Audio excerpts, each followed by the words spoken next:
world recognized the state of Somaliland as a sovereign nation. We gained our independence from Great Britain through a royal proclamation from Her Majesty Queen Elizabeth II. My country was recognized by the State of Israel, who recognized my country again in 2025.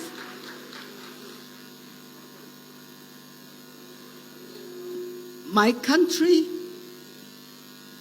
was honored to have the agreement and the exchange of letters delivered by Her Majesty's government to the United Nations. My country was honored